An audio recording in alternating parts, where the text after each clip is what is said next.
മലയാള സാഹിത്യത്തിൽ കേരളത്തിന് പുറത്ത് എഴുതുമ്പോൾ എന്നതാണ് നമ്മുടെ വിഷയം. സത്യത്തിൽ ഈ ആഴ്ചത്തെ മാതൃഭൂമി വീക്കിലിയിൽ സുഭാഷ് ചന്ദ്രൻ അതിൻ്റെ എഡിറ്റോറിയൽ എഴുതിയപ്പോൾ അതിലൊരു പ്രധാന കാര്യം പറയുന്നുണ്ട്. ഇപ്പോൾ മലയാളത്തിൽ ഒരുപാട് ആളുകൾ മലയാളത്തിൽ നിന്നുള്ള സാഹിത്യം ലോക സാഹിത്യത്തിൻ്റെ ചക്രവാളത്തിലേക്ക് അതിൻ്റെ നാമ്പുകൾ കാണിച്ചു തുടങ്ങിയിരിക്കുന്നു. മലയാളികളായ എഴുത്തുകാർ ഇംഗ്ലീഷിൽ നേരിട്ടെഴുതി അവാർഡിന് പരിഗണിക്കപ്പെടുന്നു, അവാർഡുകൾ നേടുന്നു. അങ്ങനെ മലയാള സാഹിത്യം ലോക സാഹിത്യത്തിന് ഒപ്പം പറക്കുന്ന ഒരു അവസ്ഥയിലേക്ക് എത്തിയിരിക്കുന്നു. എന്നാൽ അതേ സമയത്ത് സാഹിത്യം ദേശകാലങ്ങൾ വിട്ട് സഞ്ചരിക്കുന്നത് അത്ര പുതിയ കാര്യമല്ല എന്നും അദ്ദേഹം സൂചിപ്പിക്കുന്നുണ്ട്. ഷേക്സ്പിയറിനെ ഉദാഹരണമാക്കിയെടുത്ത് ഷേക്സ്പിയർ ഇംഗ്ലണ്ടിൽ ജീവിച്ചിരുന്നെങ്കിലും അദ്ദേഹത്തിൻ്റെ നോവലുകൾ, നാടകങ്ങൾ, അദ്ദേഹത്തിൻ്റെ പിന്നെ പല നാടകങ്ങളും ഇറ്റലിയിലാണ് ചിലത് നടക്കുന്നത്, ഡെൻമാർക്കിൽ നടക്കുന്നു, കരീബിയയിൽ നടക്കുന്നു, അങ്ങനെ പല സ്ഥലങ്ങൾ അക്കാലത്തെ നടക്കുന്നത്. കേരളത്തിൽ മലയാള സാഹിത്യത്തിൻ്റെ ഒരു പ്രത്യേകത തന്നെ അത്. കേരളത്തിലെ ആദ്യകാല നോവലുകൾ 1890 ഇറങ്ങിയ ഇന്ദുമതി സ്വയംവരം പോലെയുള്ള നോവൽ, അതിൽ കാശ്മീർ കുടുംബത്തിൻ്റെ കഥയാണ് പറയുന്നത്. ആ കഥയിലെ കഥാപാത്രങ്ങളിൽ പലരും പുറത്തുള്ളവരായിരുന്നു. അങ്ങനെ ദേശകാലങ്ങൾ കേരളത്തിനുള്ളിൽ തന്നെ വേണമെന്ന് മലയാള സാഹിത്യം ഒരു കാലത്തും ശാഠ്യം പിടിച്ചിട്ടില്ല. ഇപ്പോൾ നമ്മുടെ ഒപ്പം ഇരിക്കുന്ന ഈ എഴുത്തുകാർ അവരുടെ രചനകൾ എഴുതുമ്പോൾ അവർ പലപ്പോഴും കേരളത്തിനുള്ളിൽ തന്നെ നിന്ന് സാഹിത്യം എഴുതണമെന്ന് യാതൊരു നിർബന്ധവും പിടിക്കാത്ത ആളുകളാണ്. അതുകൊണ്ട് തന്നെയാണ് ഇവരെ പാനലിസ്റ്റുകളാക്കിയിട്ട് നമ്മൾ മലയാളികളായ നമ്മൾ യഥാർത്ഥത്തിൽ മലയാളത്തിനോടൊപ്പം തന്നെ നമ്മൾ ഡോസ്റ്റോയെവ്സ്കിയെയും ഒപ്പം ടോൾസ്റ്റോയെയും അതുപോലെ റഷ്യൻ സാഹിത്യത്തിലെ എഴുത്തുകാരെയും ബംഗാളി സാഹിത്യമൊക്കെ നമ്മുടെ സാഹിത്യം പോലെ നമ്മൾ വായിച്ചിട്ടുള്ള ആൾക്കാരാണ്. അപ്പം ഇതിൽ ടി.ഡി. രാമകൃഷ്ണനിലേക്ക് ഞാൻ ഫസ്റ്റ് ചോദ്യമായിട്ട് വരികയാണ്. ഈ യഥാർത്ഥത്തിൽ താങ്കളുടെ ഫ്രാൻസിസ് സിറ്റിക്കോര എന്ന് പറയുന്ന നോവൽ കുന്നംകുളത്തിനെ കേന്ദ്രീകരിച്ചാണ് കഥ നടക്കുന്നതെങ്കിലും അത് ഇറ്റലി, യൂറോപ്പ് തുടങ്ങി രാജ്യങ്ങളിലേക്ക് നമ്മുടെ അറിവും സംസ്കാരവും സുഗന്ധദ്രവ്യങ്ങളൊക്കെ ആയിട്ട് സഞ്ചരിക്കുകയാണത്. അതുപോലെ മാമ ആഫ്രിക്കയിലാണെങ്കിൽ ആഫ്രിക്കയാണ് പശ്ചാത്തലമാകുന്നത്. സുഗന്ധി എന്ന ആണ്ടാൾ ദേവനായകി പിന്നെ ശ്രീലങ്കൻ പശ്ചാത്തലത്തിലാണ്. ഇങ്ങനെ ശരിക്കും പറഞ്ഞാൽ കേരളത്തിന് പുറത്താണ് അങ്ങയുടെ ഈ നോവൽ പശ്ചാത്തലങ്ങളൊക്കെ വരുന്നത്. അന്തർബദിർ മുഗർ കാശ്മീരിലാണ് നടക്കുന്നത്. പക്ഷേ മലയാളികൾക്ക് വേണ്ടിയാണ് നമ്മൾ എഴുതുന്നത്. അപ്പോൾ ഇത് മലയാളികളുടേതായി മാറുന്നതിന് വേണ്ടി എന്താണ് എഴുത്തുകാരെന്നുള്ള നിലയ്ക്ക് എന്ത് തരത്തിൽ എങ്ങനെയാണത് മലയാളികളുടേതാക്കാനുള്ള ശ്രമം നടത്തുന്നത്? 21-ാം നൂറ്റാണ്ടിൽ മലയാളികൾ ജീവിക്കുന്നത് കേരളത്തിൻ്റെ ഒരു ജോഗ്രഫിക്കൽ സ്പേസിൽ മാത്രമല്ല. ഞാൻ 21-ാം നൂറ്റാണ്ടിൽ എഴുതി തുടങ്ങിയ ആളാണ്. എൻ്റെ ആദ്യത്തെ ആൽഫ എന്നുള്ള നോവൽ വരെ പ്രസിദ്ധീകരിക്കുന്ന 2003-ലാണ്. ഈ ഒരു കാലത്തിൻ്റെ വ്യത്യാസം ലോകത്തിൻ്റെ എല്ലാ ഇടങ്ങളിലേക്കും മലയാളികൾ എത്തുന്നു എന്നതും മലയാളികളുടെ ജീവിതം ലോകത്തിലുള്ള എല്ലാ മനുഷ്യരുടെ ജീവിതത്തിൻ്റെയും ഭാഗമായിട്ട് മാറുന്നു എന്നതുമാണ്. അപ്പം അതുകൊണ്ട് സ്വാഭാവികമാണ് മലയാളികളുടെ ഒരു ജീവിതത്തെപ്പറ്റി എഴുതുമ്പോൾ കേരളത്തിൻ്റെ ഒരു സ്പേസിൽ മാത്രം ഒതുങ്ങി നിന്ന് എഴുതാൻ പറ്റില്ല. എന്നാൽ അതേ സമയത്ത് തന്നെ ഇപ്പോൾ പ്രവീൺ ചോദിച്ച പോലെ മലയാളികളായിട്ടുള്ള വായനക്കാർക്ക് വേണ്ടിയിട്ടാണ് എഴുതുന്നത്. മലയാള ഭാഷയിലാണ് എഴുതുന്ന ഞാനും ഒരു മലയാളിയാണ്. അപ്പോൾ സ്വാഭാവികമായിട്ട് ഈ രണ്ട് കാര്യങ്ങളെയും സമന്വയിപ്പിച്ചുകൊണ്ടുള്ള ഒരു എഴുത്താണ് സംഭവിക്കുന്നത്. അപ്പോൾ എൻ്റെ മിക്ക നോവലുകളുടെയും കഥയ്ക്ക് കേരളീയമായ ഒരു ബന്ധം നോക്കിയാൽ കാണാൻ പറ്റും ചില തരത്തിൽ. പക്ഷെ ചിലപ്പോൾ തീരെ ബന്ധമില്ലാത്തതുണ്ടാവും. നിങ്ങൾ ഓർക്കുന്നുണ്ടോയെന്നറിയില്ല, കുറച്ച് കാലം മുമ്പേ മലയാള നോവലുകൾ മലയാളമല്ലാതെയാകുന്നു എന്ന് പറഞ്ഞ് വലിയൊരു ചർച്ച മലയാളത്തിലെ വളരെ പ്രധാനപ്പെട്ട ഒരു മാസികയിൽ നടന്നിരുന്നു. ഞാനുൾപ്പെടെ ഒരു വലിയ വിഭാഗം എഴുത്തുകാർ അതിൽ പ്രതിസ്ഥാനത്ത് നിർത്തപ്പെട്ടവരുമാണ്. പക്ഷേ വായനക്കാരെ സംബന്ധിച്ചിടത്തോളം അത് അത്തരത്തിലൊരു പ്രശ്നമായിട്ട് തോന്നിയിരുന്നില്ല. ഇപ്പം കേരളീയമായ ഒരു പശ്ചാത്തലവും അതുമായി ബന്ധപ്പെട്ട കാര്യങ്ങളും അത് ലോകത്തിലേക്ക് വികസിക്കുന്ന രീതിയിലുള്ള പരിസരങ്ങളാണ് ഞാൻ എൻ്റെ എഴുത്തിലധികം ഉപയോഗിച്ചത്. പ്രത്യേകിച്ച് ഇട്ടിക്കോരയിലാണെങ്കിൽ, ഇട്ടിക്കോര ഒരു കുന്നംകുളത്തുകാരനാണെങ്കിലും ലോകം മുഴുവൻ ഇട്ടിക്കോരയുടെ യാത്രകൾ നടക്കുന്നു. അങ്ങനെ ചിന്തിക്കാനുള്ള കാരണം തന്നെ, അപ്പോൾ ഗാമ കോഴിക്കോട്ടേക്ക് ഇങ്ങോട്ട് വരുമ്പോൾ ആഫ്രിക്ക ചുറ്റി മിലിന്ദ് എന്ന് പറഞ്ഞ കിഴക്കൻ ആഫ്രിക്കയിലൊരു തുറമുഖത്തുനിന്ന് ഒരു ഗുജറാത്തി കച്ചവടക്കാരനെ വഴികാട്ടിയായിട്ട് കൂട്ടി കോഴിക്കോട് വന്നു എന്നാണ് പറയും. അപ്പം ഞാനെന്ന് ആലോചിച്ചിട്ട് ഒരു വഴികാട്ടിയെ കൂട്ടി വരണമെങ്കിൽ ഒരു വഴി നിലനിൽക്കുന്നുണ്ടാകുന്നു. ആ വഴി തീർച്ചയായിട്ടും നമ്മൾ ഉപയോഗിച്ചിട്ടുണ്ടാവണം. നമ്മൾ ചരിത്രം രേഖപ്പെടുത്തി സൂക്ഷിക്കുന്നതിൽ അത്രയൊന്നും ഒരു ജാഗ്രത പുലർത്താത്ത ഒരു വിഭാഗമായതുകൊണ്ട് ചിലപ്പോൾ അതിനെപ്പറ്റി നമുക്ക് തെളിവുകൾ ഹാജരാക്കാൻ പറ്റില്ല എന്നുള്ളൂ. ഞാനെന്തും വിശ്വസിക്കുന്നത് നമ്മളൊക്കെ പഴയ കാലത്തെല്ലാം പോയിട്ടുണ്ടാവണം, ലോകം മുഴുവൻ എത്തിയിട്ടുണ്ടാവാം പല മാർഗങ്ങളിൽ കൂടി. ഒരു കഥ അത്തരത്തിൽ വികസിപ്പിച്ചെടുക്കുമ്പോൾ സ്വാഭാവികമായിട്ട് മലയാളികളായിട്ടുള്ള വായനക്കാർക്ക് കൂടി അതിൽ ബന്ധപ്പെടാൻ പറ്റും. ഇപ്പം മാമാഫ്രിക്കയിലാണെങ്കിലോ അല്ലെങ്കിൽ സുഗന്ധിയിലാണെങ്കിലോ. പക്ഷേ ചില സമയത്ത് ഇതിൽ സ്വാഭാവികമായിട്ട് ചില പ്രതിസന്ധികളും വരും. ഇപ്പോൾ നമ്മൾ അവതരിപ്പിക്കുന്ന ഒരു പ്രമേയം അല്ലെങ്കിൽ കഥാപരിസരം, ഇപ്പോൾ സുഗന്ധിയിൽ എനിക്കത് വളരെ നല്ല രീതിയിൽ വർക്ക് ആയ കാര്യമാണ്. എന്ന് വെച്ചാൽ മലയാളികളായിട്ടുള്ള വായനക്കാർക്ക് ശ്രീലങ്ക അത്ര അടുത്ത് കിടക്കുന്ന സ്ഥലമാണ്, അവിടുത്തെ സംഭവങ്ങളൊക്കെ പരിചിതമാണ്. തമിഴ് സാഹിത്യവുമായിട്ട് ബന്ധപ്പെടുന്ന കാര്യങ്ങളൊക്കെ പറയുമ്പോഴും അത് മലയാളിയുടെ ഭാഗമാണ്. പക്ഷേ മാമാഫ്രിക്കയിൽ സമാനമായിട്ടുള്ള മറ്റു ചില കാര്യങ്ങൾ പറയുമ്പോൾ അത്ര എളുപ്പത്തിൽ വായനക്കാരിലേക്ക് അത് എത്താതിരിക്കുകയും ചെയ്യും. അപ്പം അങ്ങനെ ഇതിലൊരു ചലഞ്ചുണ്ട്. അപ്പോൾ മാമാഫ്രിക്ക ഇത്തിരി സീരിയസ് ആയിട്ടുള്ള വായിച്ചവർക്ക് നല്ല രീതിയിൽ അത് കിട്ടിയിട്ടുണ്ട്. പക്ഷേ ചിലർക്ക് സ്വഹേലി ഭാഷയിലെ ചില കാര്യങ്ങൾ, അതുമായിട്ട് ബന്ധപ്പെട്ട കൊട്ടേഷൻസ്, അതിൻ്റെ ഒരു പരിസരമൊക്കെ പറയുമ്പോൾ അത്ര എളുപ്പത്തിൽ മലയാളിയുടെ വായനയിലേക്ക് എത്തിയെന്ന് വരും. പക്ഷേ മറ്റു ചില കാര്യങ്ങൾ കുറേ കൂടെ വർക്കാവുകയും. ഇപ്പോൾ കേരളത്തിന് പുറത്തുള്ള കാര്യങ്ങളെക്കുറിച്ച് എഴുതുമ്പോൾ ഒരു മലയാളി വായനക്കാരനെ അതിലേക്ക് എങ്ങനെ എൻഗേജ് ചെയ്യിക്കാം എന്നതിൽ വലിയൊരു ചലഞ്ച് ഞാനൊരു വായനക്കാരൻ്റെ ഭാഗത്തുനിന്ന് ചിന്തിച്ചപ്പോഴാണ് എനിക്ക് തോന്നിയത്. ഞാൻ ലോകത്തിൻ്റെ മറ്റ് ഇടങ്ങളെക്കുറിച്ച് ഒരുപാട് അറിയാൻ ആഗ്രഹിക്കുന്നതാണ്. അവിടുത്തെ ജീവിതം, അവിടുത്തെ മനുഷ്യർ അതെങ്ങനെയായിരിക്കും, ലോകത്തിലുള്ള എല്ലാ പ്രദേശത്തുള്ള മനുഷ്യരുടെ ജീവിതത്തിൻ്റെയും സംഘർഷങ്ങളും അതിൻ്റെ പ്രതിസന്ധികളും ഒക്കെ സമാന സ്വഭാവമുള്ളവയാണെങ്കിലും ഇതിൽ നിന്ന് വ്യത്യസ്തമായിട്ട് ഓരോ ദേശത്തിനും അതിൻ്റേതായിട്ടുള്ള സാംസ്കാരികമായിട്ടുള്ള ചിഹ്നങ്ങളുണ്ട്. അപ്പോൾ അതിൻ്റെ ചില പ്രത്യേകത, ഇപ്പം ലങ്ക നമുക്ക് തൊട്ടടുത്ത് കിടക്കുന്ന ഒരു സ്ഥലമാണ്. പക്ഷേ ആ ലങ്കയെ കൂടുതൽ എക്സ്പ്ലോർ ചെയ്ത് അടുത്തേക്ക് പോകുമ്പോൾ നമ്മൾ കാണാത്ത മറ്റ് ലങ്കയുടെ പല ഇടങ്ങൾ കാണാൻ പറ്റും. സ്വാഭാവികമായിട്ടും വായനക്കാരെ വായനയിലേക്ക് കൊണ്ടുവരാൻ ഇതൊക്കെ സഹായകമാകുന്നു. എന്നെ സംബന്ധിച്ചിടത്തോളം കേരളത്തിന് പുറത്തു നിന്ന് ഉള്ള കാര്യങ്ങൾ എഴുതുന്നത് മലയാളി വായനക്കാർക്ക് അത്ര ബുദ്ധിമുട്ടുണ്ടാക്കുന്ന കാര്യമായിട്ടല്ല തോന്നിയത്. കുറച്ചും കൂടെ വായനക്കാർക്ക് പ്രയോജനപ്രദമാകുന്ന നമ്മുടെ എഴുത്തിൻ്റെ ഒരു സ്പേസ് വർദ്ധിക്കുന്നു. അപ്പോൾ നേരത്തെ സൂചിപ്പിച്ച സുഭാഷ് എഴുതിയ കുറിപ്പിനിപ്പിനും മലയാള ഭാഷയും മലയാളത്തിലുള്ള എഴുത്തും വായനയും ഒക്കെ 21ാം നൂറ്റാണ്ടിലൊരു ഗ്ലോബൽ ക്യാരക്ടറിലേക്ക് എത്തുന്നുണ്ട്. മലയാളിയുടെ ജീവിതം എത്തുന്നത് സ്വാഭാവികമായിട്ടും ലിറ്ററേച്ചറും ആ തരത്തിൽ തന്നെ എത്തുകയാണ്. നല്ലൊരു കാര്യമായിട്ടാണ് എനിക്കത് തോന്നി. ഫ്രാൻസിസ് ഇട്ടിക്കോരയിൽ ഒരു ചരിത്രം പറയുമ്പോഴും 15ാം നൂറ്റാണ്ട് 14ാം നൂറ്റാണ്ട് കാലഘട്ടത്തിലെ കഥ പറയുമ്പോഴും ആധുനിക സാങ്കേതിക വിദ്യകൾ കൂടി ആ നോവലിൻ്റെ ഭാഗമായിരുന്നു. ഇമെയിൽ വരുന്നു, അതിൽ ബ്ലോഗുകൾ വരുന്നു, അങ്ങനെ എല്ലാ സമയത്തും നവീന സാങ്കേതിക വിദ്യയും കൂടി അതിനോട് കൂട്ടിച്ചേർക്കുന്ന ഒരു തരത്തിലാണെന്ന് പറഞ്ഞു. അതുകൊണ്ട് തന്നെ നമുക്ക് ആദ്യ നോവൽ മുതൽക്ക് തന്നെ സ്വന്തം ദേശത്തിനോടൊരു അതിൻ്റെ സ്വന്തം ദേശത്തിൽ വേരൂന്നിക്കൊണ്ട് തന്നെ വേണമെന്നില്ല കഥ എന്ന് എഴുതിക്കൊണ്ടാണ്, നോവലിൽ എന്ന് എഴുതിക്കൊണ്ടാണ് ടി ഡി രാമകൃഷ്ണൻ വന്നത്. എന്നാൽ അതേ സമയത്ത് സന്തോഷ് കുമാർ ആവട്ടെ, സന്തോഷ് കുമാറിൻ്റെത് നമുക്ക് പരിണാമത്തിനെ ഓർമ്മിപ്പിക്കുന്നത്, ഒരു ജീവിയിൽ നിന്ന് മറ്റൊരു ജീവിയിലേക്കുള്ള പരിണാമത്തിൻ്റെ പ്രക്രിയ പോലെയാണ് സന്തോഷ് സാവധാനം തൻ്റെ ദേശങ്ങളെ വിട്ടിട്ടുള്ളത്. തൃശ്ശൂരിൻ്റെ പശ്ചാത്തലത്തിൽ അദ്ദേഹം ജീവിച്ച് അദ്ദേഹം വേരുകൾ ആഴ്ത്തിയിട്ടുള്ള, അദ്ദേഹം നടന്നു പോയിട്ടുള്ള വീഥികളിലൂടെ സഞ്ചരിച്ച എഴുത്തുകാരനായിരുന്നു സന്തോഷ്. സന്തോഷ് പതിയെ പതിയെ സ്വന്തം ദേശം വിട്ട് അതിൻ്റെ പുറം സ്ഥലങ്ങളിലേക്ക് പോവുകയായിരുന്നു. ജ്ഞാനഭാരത്തിൽ ബോംബെയിലേക്ക് വരുന്നു, തപോമയുടെ അച്ഛനിൽ പിന്നെ കൽക്കത്തയിലേക്ക് വരുന്നു, പാവകളുടെ വീട് എന്ന കഥയിലാണെങ്കിൽ അദ്ദേഹം ലാഹോറിലേക്ക് പോകുന്നുണ്ട്. ഇങ്ങനെ പിന്നെ സാവധാനം ടി ഡി രാമകൃഷ്ണൻ ഒരൊറ്റയടിക്ക് കേരളത്തിന് പുറത്തേക്ക് ചാടിയ ആളാണെങ്കിൽ സന്തോഷം എഴഞ്ഞെഴഞ്ഞ് അങ്ങോട്ട് എത്തിയ ആളാണ്. എന്താ സന്തോഷിൻ്റെ അഭിപ്രായം ഇതിനെ പറ്റി?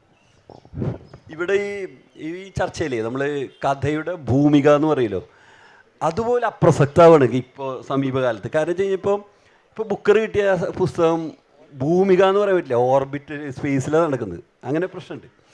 പിന്നെ നമ്മൾ വളരെ സ്നേഹത്തോടെ വായിക്കുന്ന ലാറ്റിൻ അമേരിക്കൻ ലിറ്ററേച്ചർ, അത് നമ്മൾ ഏതാണ്ട് ഗബ്രിയൽ ഗാർഷ്യ മാർക്കേസ് എഴുതുന്ന സ്ഥലങ്ങളൊക്കെ ഏതാണ്ട് കേരളത്തിലെ ഗ്രാമങ്ങൾ പോലെ വായിക്കുന്നു. മാർക്കേസ് പിന്നെയും ആളുടെ ഗ്രാമങ്ങളിൽ നിൽക്കുന്നു. പക്ഷേ ഈ വർഗാസ് യോസയൊക്കെ അനേകം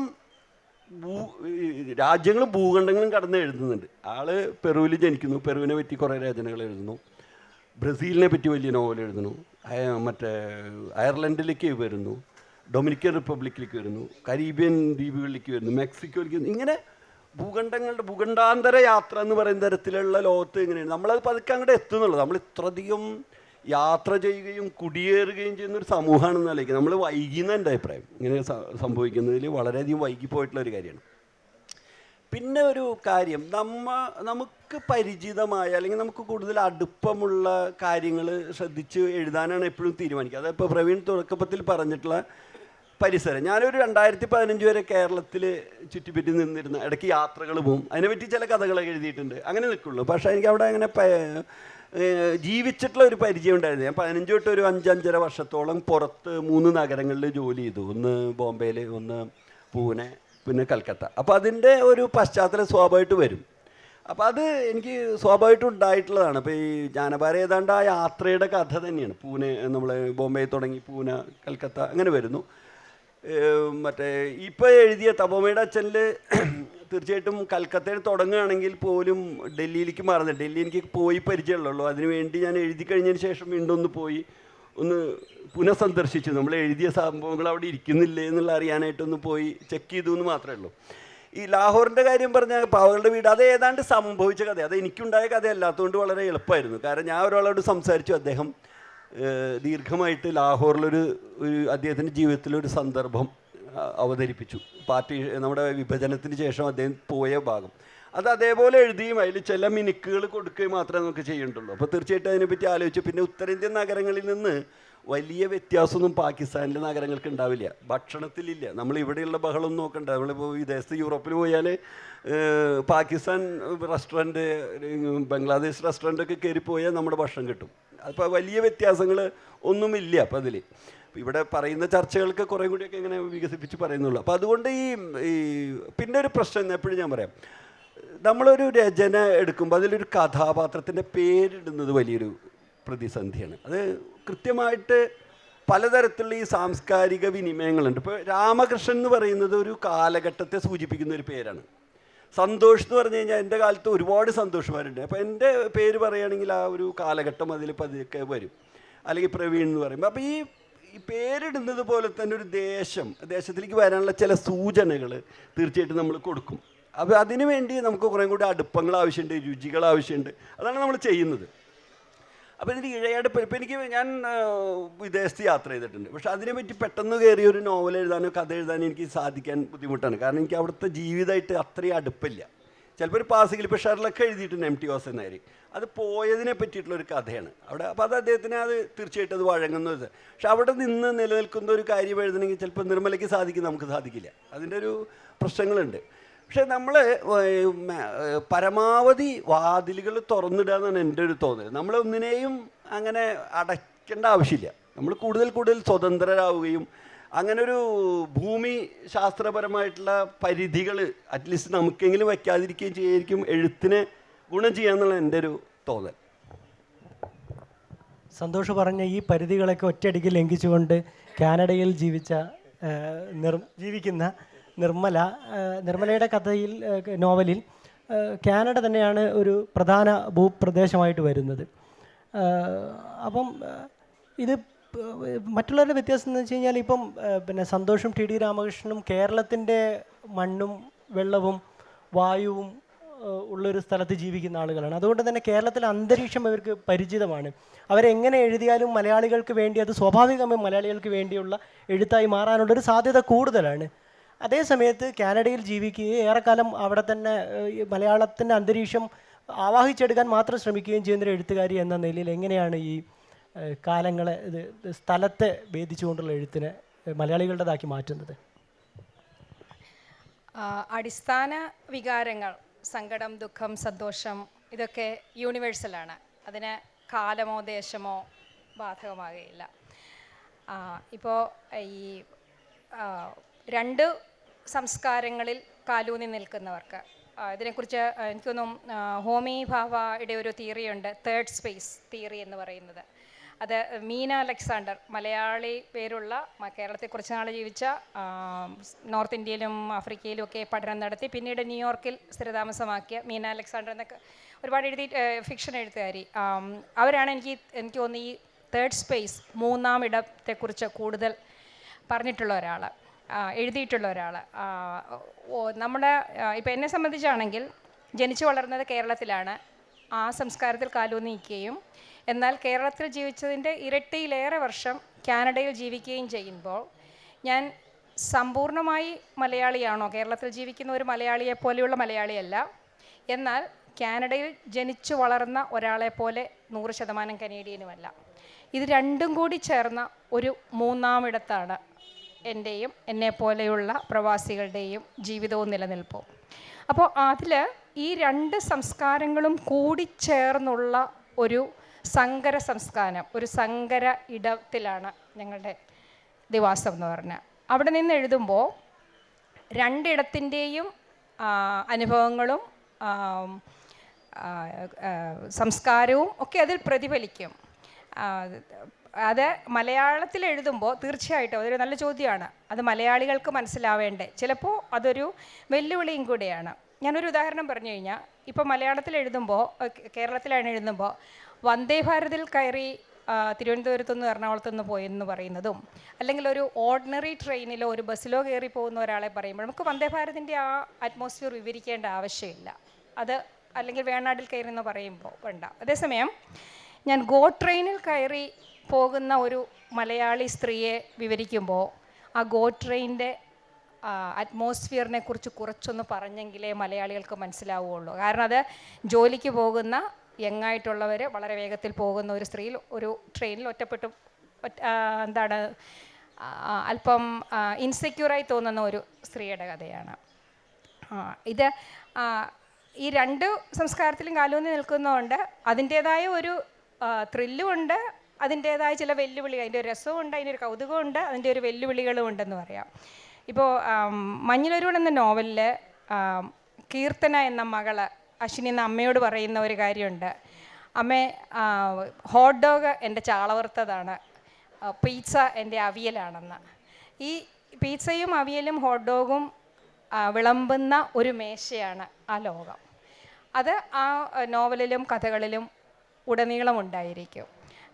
പിന്നെ ഈ ഇപ്പോൾ കുറച്ച് മുമ്പ് സൂചിപ്പിച്ചതുപോലെ സൂക്ഷ്മമായ ചില വ്യത്യാസങ്ങളുണ്ടാവും. ഇപ്പോൾ മഞ്ഞിലൊരുവൾ എന്ന നോവല് കാനഡയിലെ അടിസ്ഥാനപ്പെടുത്തിയിട്ടുള്ള കാനഡയിലെ ജീവിതത്തെ, അത് തണുപ്പ്, അവിടുത്തെ മഞ്ഞ്, കാലാവസ്ഥ, പ്രകൃതി ഒക്കെ അതിലെ കാറ്റ് പോലെ അതിൽ കഥാപാത്രമായി വരുന്നുണ്ട്.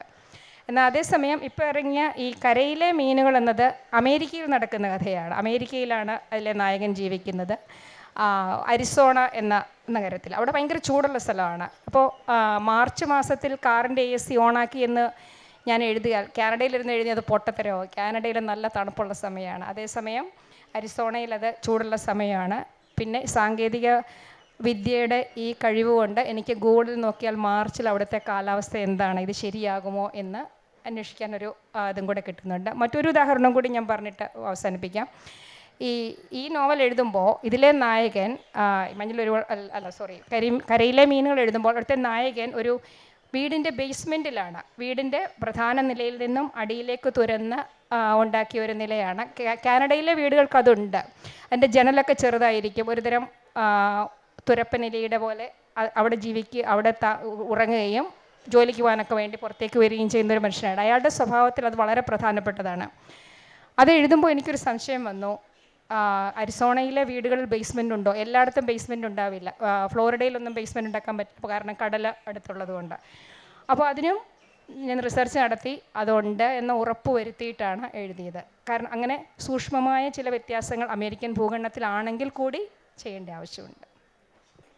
കേരളത്തിനൊരു പൊതു സ്വഭാവമുള്ള എനിക്ക് തോന്നുന്നു, കേരളത്തിലെ എഴുത്തുകാർ ഒരു രാഷ്ട്രീയ അന്തരീക്ഷത്തിലാണ് നമ്മൾ ജീവിക്കുന്നത്. നമ്മളെ ഒരേ സമയത്ത് ഇപ്പം നമ്മൾ പിന്നെ ജെൻഡറിൻ്റെ കാര്യത്തിലാണെങ്കിൽ, പരിസ്ഥിതിയുടെ കാര്യത്തിലാണെങ്കിൽ, മനുഷ്യരോടുള്ള അടുപ്പത്തിൻ്റെ കാര്യത്തിലാണെങ്കിൽ, അങ്ങനെ ജാതി മത അതിനെ പറ്റിയുള്ള ട്രീറ്റ്മെൻറ്റിൻ്റെ കാര്യത്തിലുള്ള എല്ലാത്തിലും നമുക്കൊരു രാഷ്ട്രീയ നിലപാടുണ്ട് പലപ്പോഴും. ആ പുറത്തുള്ള ഒരാൾ ചിലപ്പോൾ അങ്ങനെ നമ്മളെ അത്ര സൂക്ഷ്മമായിട്ട് കാണുന്നില്ല. നമ്മളെവിടേക്ക് എനിക്ക് തോന്നുന്നു നമ്മുടെ വായുവിലാകെ ഒരു രാഷ്ട്രീയ അന്തരീക്ഷമുണ്ട്. അപ്പോൾ അതേ സമയത്ത് നമ്മൾക്ക് നമ്മുടെ പല നിലപാടുകളായിട്ട് വൈരുദ്ധ്യമുള്ള ചില ശ്രീലങ്കയിൽ നിന്ന് എടുക്കുന്ന സമയത്ത് ഇതിലൊരു പൊളിറ്റിക്കൽ സ്റ്റാൻഡ് എടുക്കേണ്ടി വരുന്നുണ്ട്. അങ്ങനെ ഇത്തരം സ്ഥലങ്ങളിൽ പൊളിറ്റിക്കൽ നിലപാടുകൾ എടുക്കുന്ന സമയത്ത് എങ്ങനെയാണ് അതിനെ കൈകാര്യം ചെയ്യുന്നത്? എഴുത്ത് എന്ന് പറയുന്നത് എന്നെ സംബന്ധിച്ചിടത്തോളം ഒരു പൊളിറ്റിക്കൽ ആക്ടിവിറ്റിയാണ്. പൊളിറ്റിക്കൽ ആക്ടിവിറ്റി എന്ന് പറയുമ്പോൾ അത് ഏതെങ്കിലും ഒരു രാഷ്ട്രീയ പ്രസ്ഥാനത്തിനോടോ അതിന് കൂടെ നിന്നിട്ടുള്ള ആക്ടിവിറ്റി എന്നല്ല. മനുഷ്യ സമൂഹത്തിൻ്റെ ഇടയിൽ വളരെ സങ്കീർണമായി നിലനിൽക്കുന്ന അധികാര പ്രയോഗങ്ങൾക്കെതിരെയുള്ള സർഗാത്മകമായൊരു കലഹമാണ്. ആ തരത്തിലാണ് ഞാൻ പൊളിറ്റിക്കൽ ആക്ടിവിറ്റി ചെയ്തത്.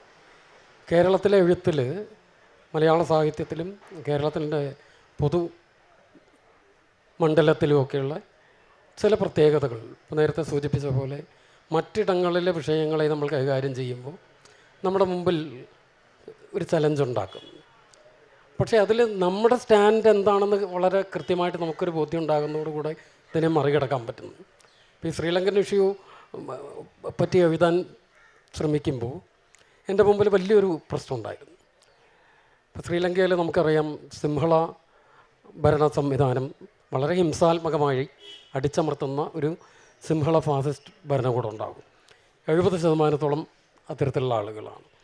അവർക്കെതിരെ പോരാടുന്ന 20% തമിഴിയൻസ്. വലിയൊരു പ്രതിസന്ധിയായിട്ട് എനിക്ക് തോന്നിയത്, ഇവർ രണ്ട് കൂട്ടരും ഒരേപോലെ വയലൻസിൻ്റെ വക്താക്കളായിട്ടും പ്രയോക്താക്കളായിട്ടും പ്രവർത്തിക്കുന്നു. ഞാൻ വ്യക്തിപരമായിട്ട് 100% വയലൻസിനെതിരായിട്ട് നിൽക്കണമെന്ന് വിശ്വസിക്കുന്ന, വയലൻസ് ഒരു പ്രശ്നത്തിനും പരിഹാരമാകില്ല എന്ന് ഉറച്ച ബോധ്യമുള്ള ഒരാളാണ്.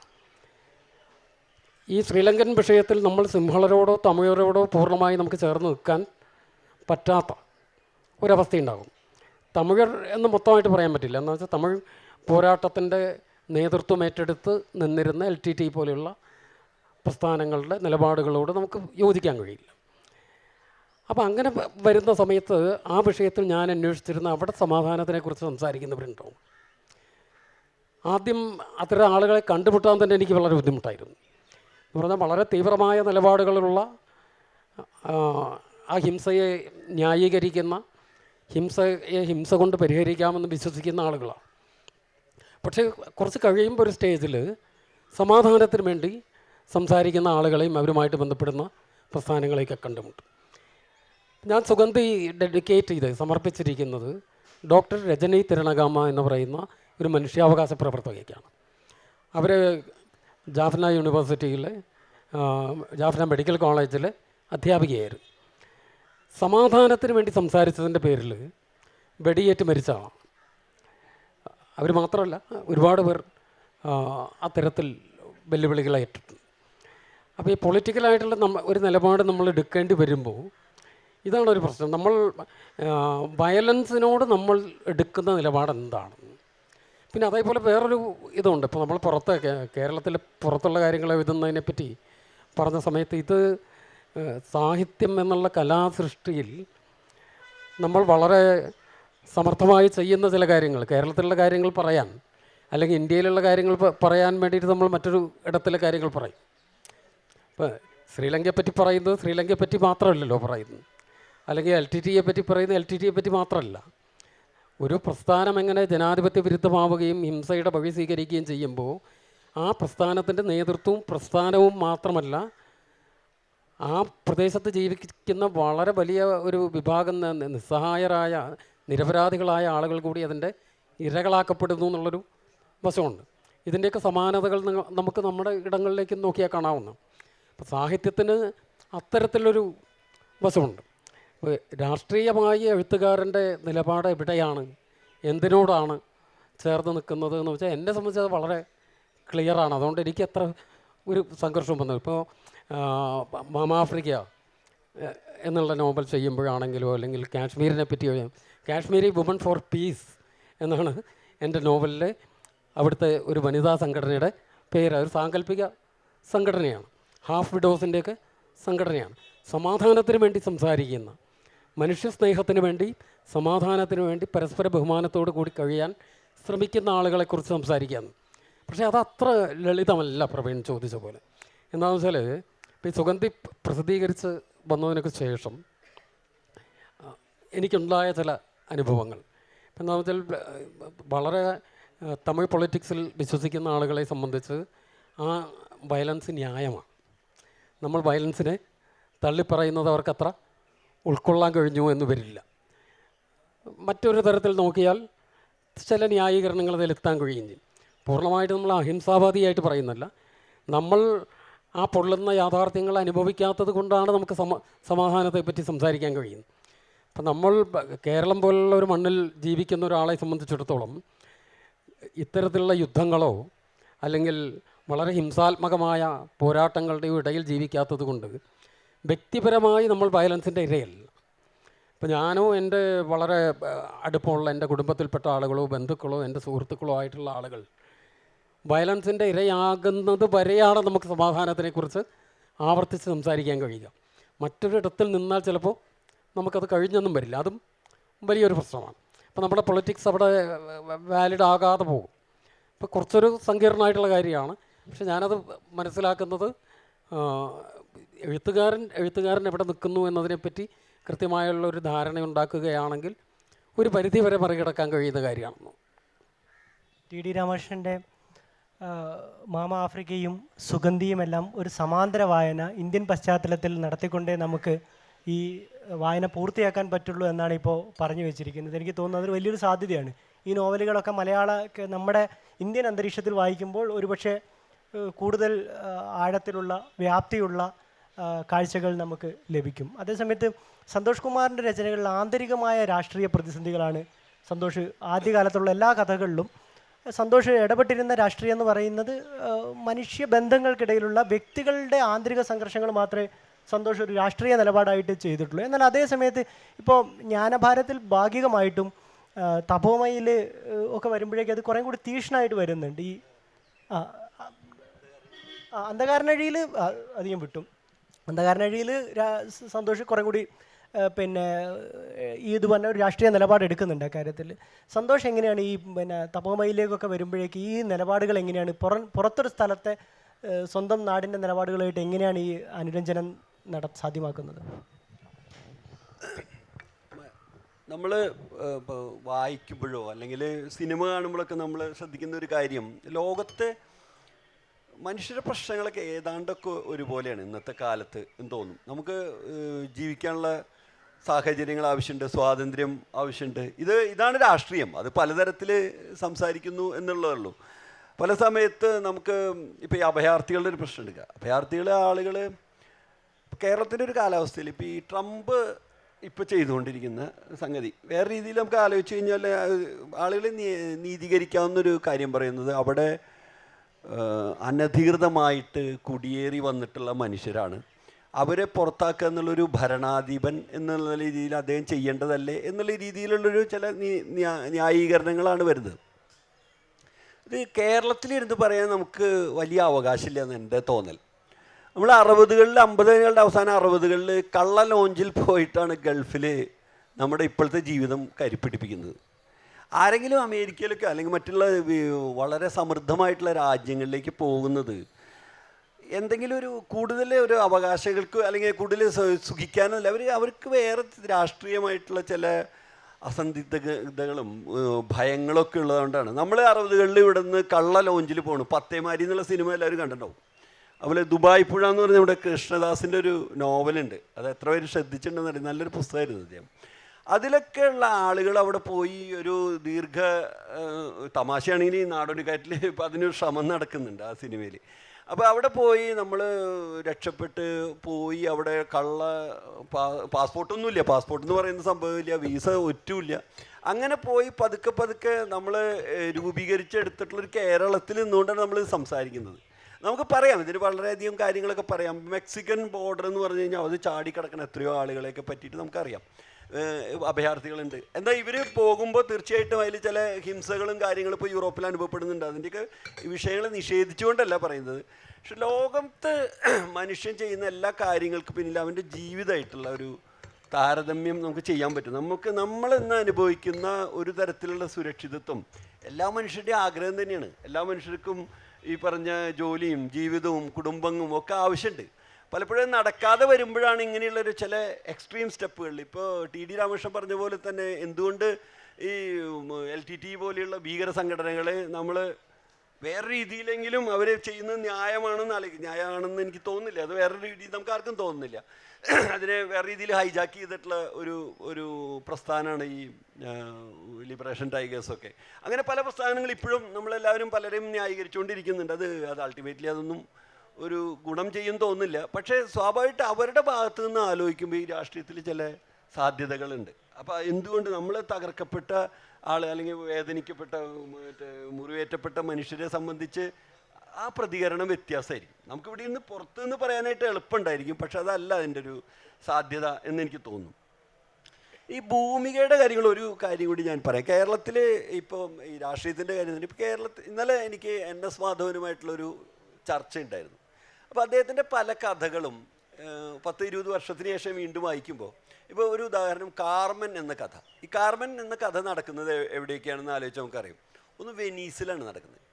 ഒരു ഭാഗം നടക്കുന്നത് വെനീസിലാണ്. അത് കഴിഞ്ഞ് അവിടെ നിന്ന് ഇന്ത്യയിലേക്ക് പോരുന്നു. ഇന്ത്യയിലേക്ക് വരുമ്പോൾ ഈ ബനാറസിൽ ദശാശ്വമേധ് ഘട്ട് അങ്ങനെ പറയുന്ന ഒരു സ്ഥലത്താണെങ്കിലും വലിയ ഭാഗം നടക്കുന്നത്. തിരിച്ച് കേരളത്തിലേക്ക് വരുന്നുണ്ട്.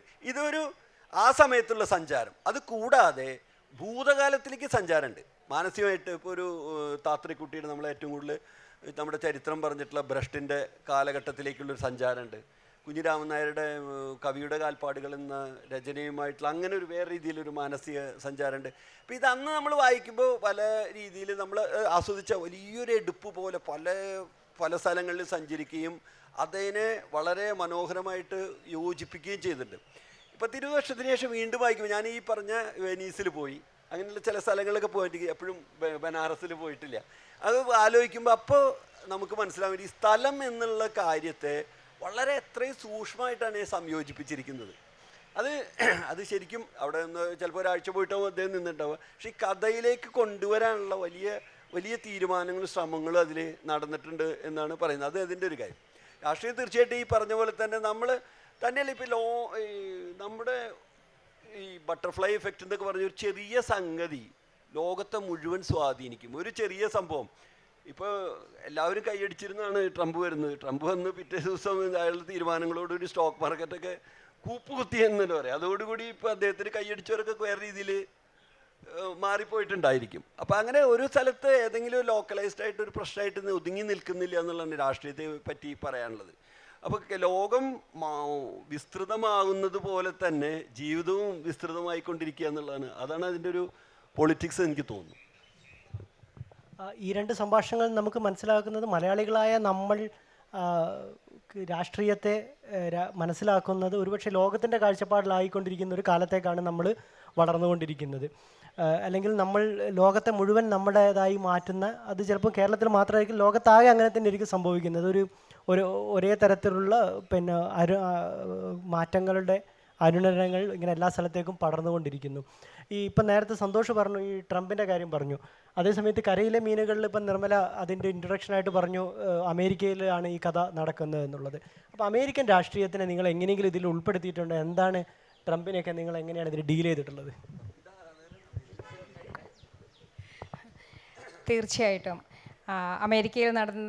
അമേരിക്കയിൽ ജീവിക്കുന്ന ഒരു മലയാളിയുടെ കഥ എഴുതുമ്പോൾ തീർച്ചയായിട്ടും ട്രംപ് ഉണ്ട്. പ്രസിഡൻറ്റ് എന്നേ പറഞ്ഞിട്ടുള്ളൂ, പേര് പറഞ്ഞിട്ടില്ല.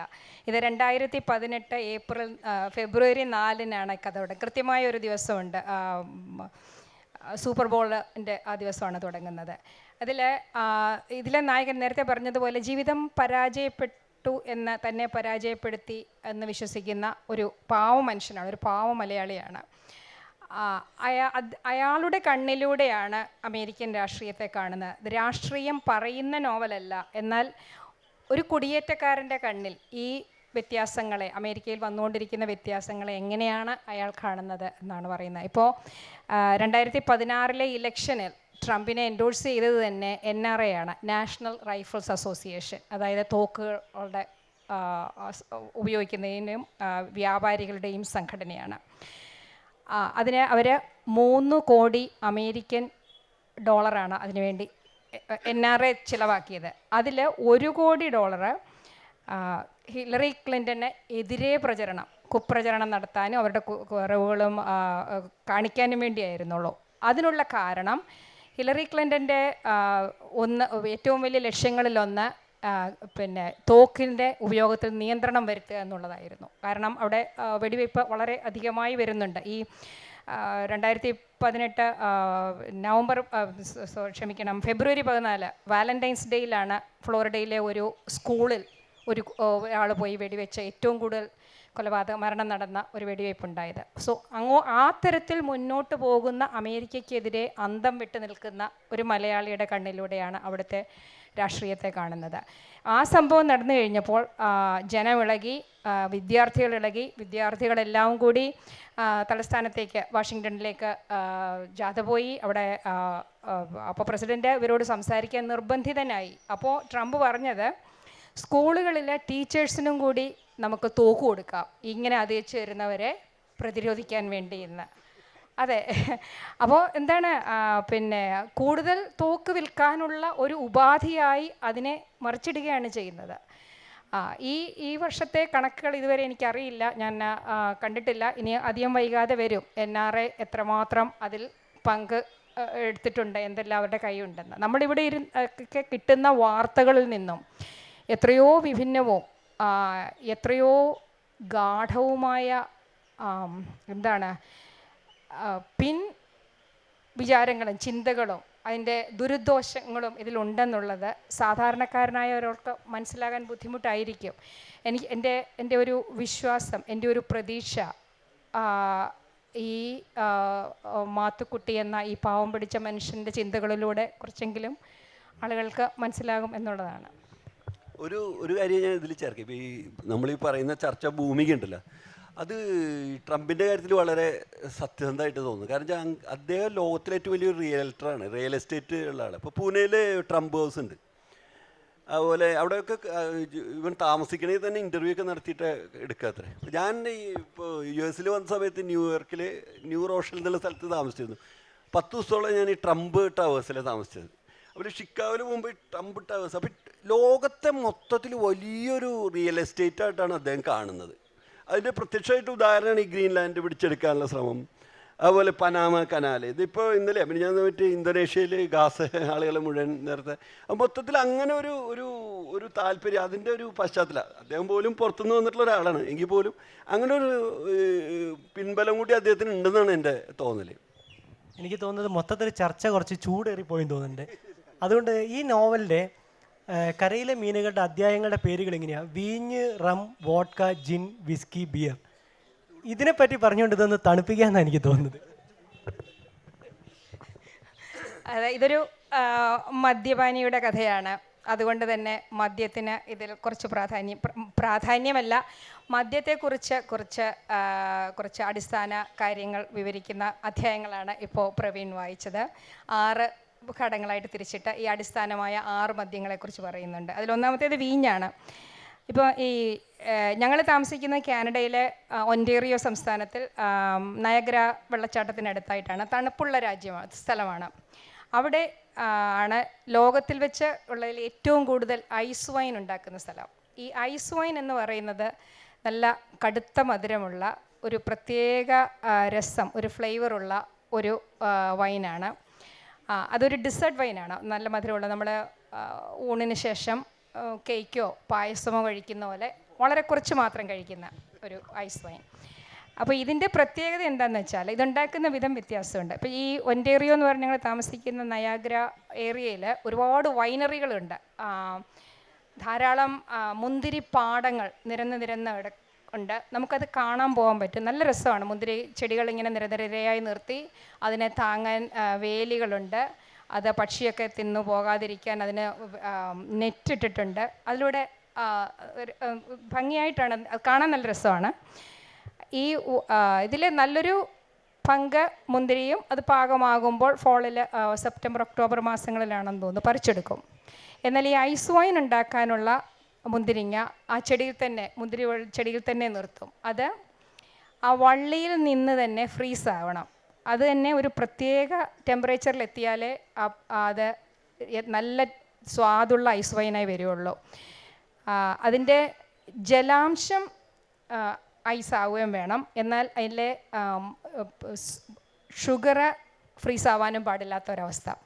അതുകൊണ്ട് ഈ കർഷകർ വളരെ ആകാംക്ഷയോടെ ജനുവരി മാസം എത്തിക്കഴിയുമ്പോൾ നോക്കിയിരിക്കും. ജനുവരിയിലാണ് തണുപ്പ് വന്നിട്ട് സീറോയിലേക്ക്, ഫ്രീസിങ്ങിലേക്ക്, ബിലോ സീറോയിലേക്ക് പോകുന്നത്. എപ്പോഴും അവരിങ്ങനെ ടെമ്പറേച്ചർ നോക്കിക്കൊണ്ടിരിക്കും, സമയമായോ എന്ന്. -8 ഡിഗ്രിയാണ് പെർഫെക്റ്റായിട്ടുള്ള ആ ടെമ്പറേച്ചർ. ആ സമയത്ത് ഇവർ ഒന്നിച്ചു പോയി പെട്ടെന്ന് എല്ലാം പറിച്ചെടുക്കണം, അല്ലെങ്കിൽ അതിൽ രുചി വ്യത്യാസം ഉണ്ടാവും. ഇത് മിക്കവാറും രാത്രി കാലങ്ങളിലാണ് നടക്കുന്നത്. ഇപ്പോൾ രാത്രിയിൽ ഇവർ, കാരണം പകല് സൂര്യൻ ഉദിച്ചു കഴിഞ്ഞാൽ ഈ താപനില കൂടുകയോ കുറയുകയോ ചെയ്യും, അത് ശരിയല്ല. അതുകൊണ്ട് ഇത് കൊണ്ടുപോയി അപ്പോൾ തന്നെ പ്രോസസ്സ് ചെയ്ത് എടുക്കും.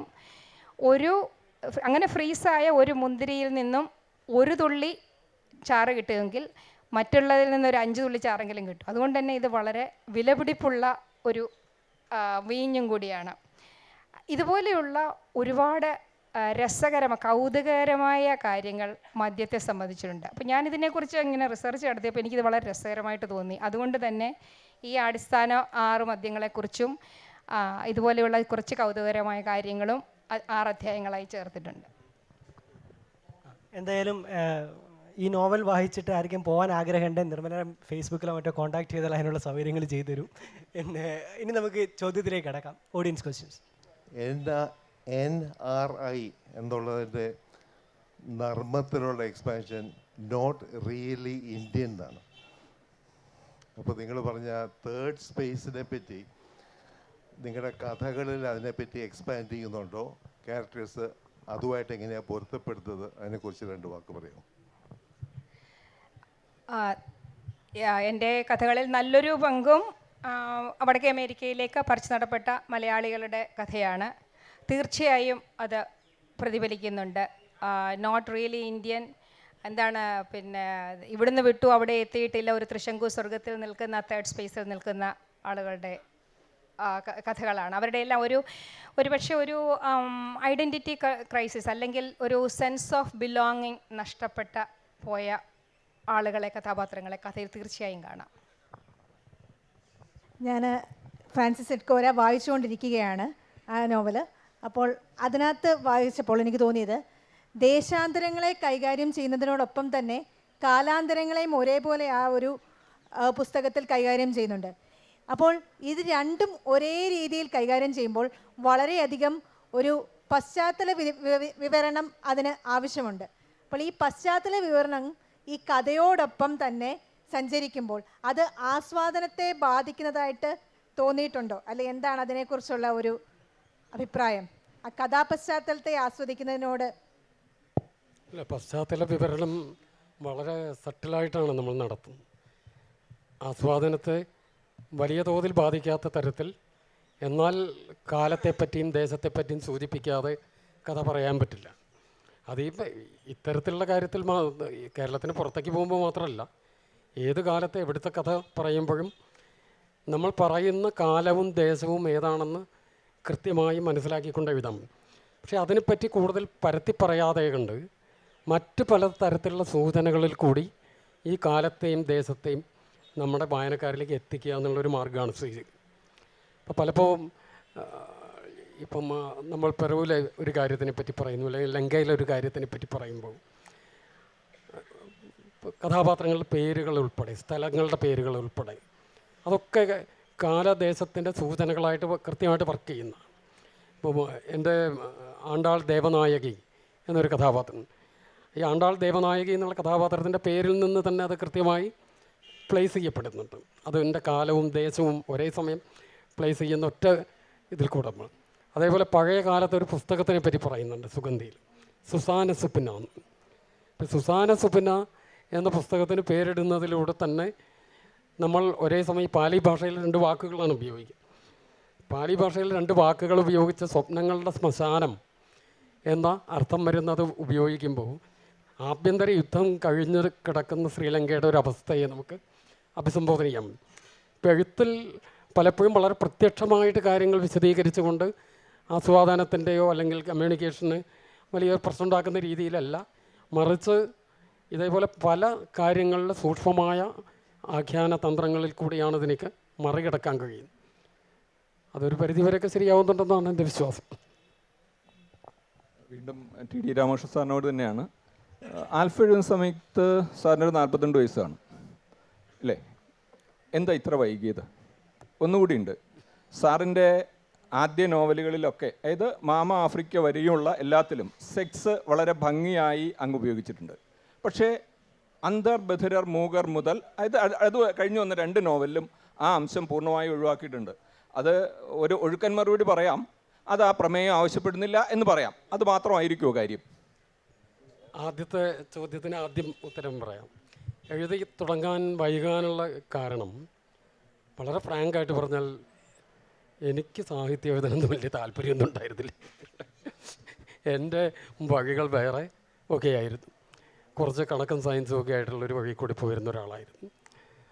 പിന്നീട് ഒരു റെയിൽവേ ജീവനക്കാരനായി അതുമായി ബന്ധപ്പെട്ട പല മേഖലകളിലും ജോലി ചെയ്തു. അങ്ങനെയൊക്കെ പോകുന്ന സമയത്ത് വളരെ യാദർച്ഛികമായിട്ടാണ് എഴുത്ത് നമ്മുടെ ഒരു ഓപ്ഷനാണ് എന്ന് തോന്നുന്നു. ഞാൻ നന്നായിട്ട് വായിക്കുമായിരുന്നു, വളരെ ചെറുപ്പകാലം മുതൽ നന്നായിട്ട് വായിക്കുമായിരുന്നു. അപ്പോൾ അതുകൊണ്ട് അങ്ങനെ ഒരു ബന്ധമുണ്ട്. സാഹിത്യം ഒരു വിഷയമായിട്ട് പഠിക്കുകയെ അങ്ങനത്തെ ഇതൊന്നും ചെയ്തിട്ടുമില്ല.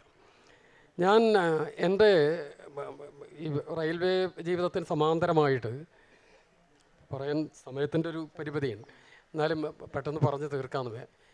ഞാനൊരു എക്കണോമിക്സ് റിസർച്ച് പ്രൊജക്റ്റ് ചെയ്തിരുന്നു. ഡങ് സിയാവോപിങ്ങിൻ്റെ കാലത്ത് ചൈനീസ് എക്കണോമിയിൽ വരുത്തിയ സാമ്പത്തിക പരിഷ്കാരങ്ങളെ പറ്റിയിട്ടാണ് റിസർച്ച് ചെയ്യാൻ.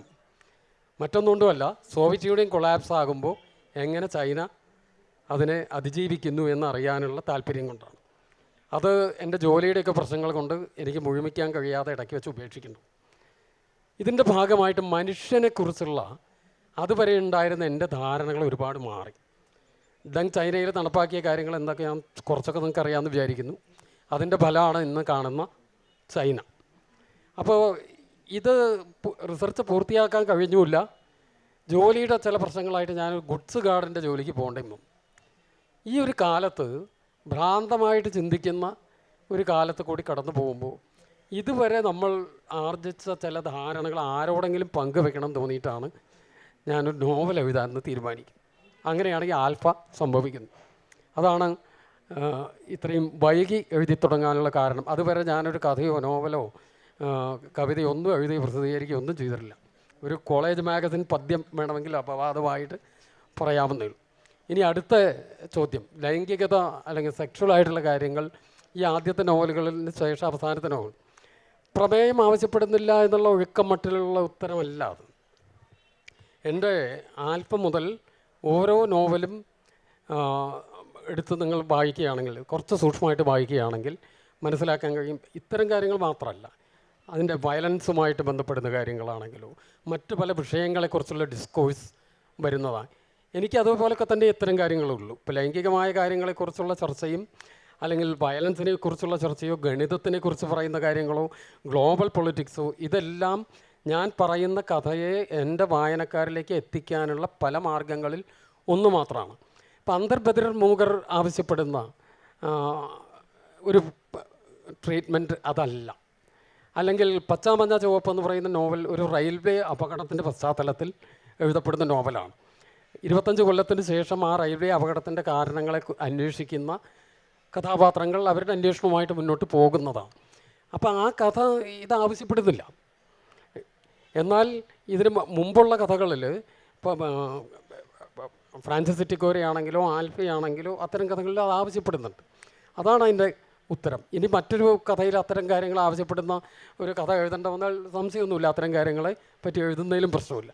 നമ്മൾ എഴുതുന്ന വിഷയത്തിൻ്റെ വിഷയമാണ്, എന്താണ് അതിൻ്റെ പ്രമേയം, അതിൻ്റെ ആഖ്യാന രീതി എന്താണെന്ന് തീരുമാനിക്കുന്നത്. അത് അനുസരിച്ചിട്ടുള്ള ഒരു നറേഷനാണ് നമ്മളതിലേക്ക് കൊണ്ടുവരുന്നത്. ഈ ജ്ഞാനഭാരം എന്ന നോവൽ അതിനെ ബേസ് ചെയ്തിട്ടുള്ളൊരു ചോദ്യമാണ്. അതിൽ ഒരു ആയുഷ്കാലം മുഴുവനും ബൃഹത്തായിട്ടുള്ള ഗ്രന്ഥങ്ങൾ പാരായണം ചെയ്ത ഒരു വയോധികൻ്റെ ജീവിതത്തെക്കുറിച്ച് പറയുന്നുണ്ടല്ലോ. അപ്പോൾ ഈ ഒരു ആയുഷ്കാലം മുഴുവൻ ഇത്രയും ഗ്രന്ഥങ്ങൾ പാരായണം ചെയ്തിട്ടും ഈ മനുഷ്യൻ്റെ ജന്മം ഒരു പാഴ്ജന്മമായി എന്നുള്ളൊരു ടോൺ അതിൽ വരുന്നുണ്ടോ? തീർച്ചയായിട്ടും ഉണ്ട്. അത് അയാൾ എന്തുകൊണ്ടാണ് അത് ചെയ്തത് എന്നുള്ളതിൻ്റെ കാരണം നമ്മൾ പറയുന്നുണ്ടല്ലോ. ഒരു വലിയൊരു കുറ്റബോധത്തിൽ നിന്നാണ് അങ്ങേര് അത് ചെയ്യുന്നത്. ഗ്രന്ഥം എന്ന് പറയുന്നത് എൻസൈക്ലോപീഡിയാണ്. അതിൽ എന്തുകൊണ്ട് അദ്ദേഹം ചെയ്തു എന്ന് ചോദിച്ചു കഴിഞ്ഞാൽ അതും 100 വർഷം മുമ്പൊക്കെ ഔട്ട്ഡേറ്റഡ് ആയിട്ടുള്ള ഒരു എൻസൈക്ലോപീഡിയാണ് അത് വായിച്ചുകൊണ്ടിരിക്കുന്നത്. തൻ്റെ പിതാവിൻ്റെ മരണം ഏൽപ്പിച്ചൊരാഘാതമാണ്, അതിൽ താനും കൂടി പങ്കുകൊണ്ടു എന്നുള്ളത് കൊണ്ടാണ് അത് കഥയിൽ അങ്ങനെ എന്തത്. അത് ഒരു സമകാലിക രാഷ്ട്രീയമായിട്ട് നമുക്ക് കൂട്ടി വായിക്കാം എന്നുള്ളതേ ഉള്ളൂ. സമയക്കുറവുള്ള രാമകൃഷ്ണൻ സാറിനോട് ഒറ്റ ചോദ്യം കൂടി ഉള്ളൂ. ഈ അന്ധർ ബധിരർ മൂകർ എന്നുള്ള നോവൽ ഇത് കഴിഞ്ഞപ്പോൾ ഭരണകൂടത്തിൻ്റെ ഭാഗത്ത് നിന്ന് അങ്ങേക്ക് എന്തെങ്കിലും പ്രശ്നങ്ങൾ ഉണ്ടായിട്ടുണ്ടോ? ഒരു പ്രശ്നം ഉണ്ടായില്ല. ഓക്കെ, നമ്മൾ വളരെ സജീവമായ ഈ ചർച്ചയിൽ പങ്കെടുത്ത പാനലിസ്റ്റുകളോടും സജീവമായി ഇടപെട്ട എല്ലാ സുഹൃത്തുക്കളോടും നന്ദി പറയുന്നു.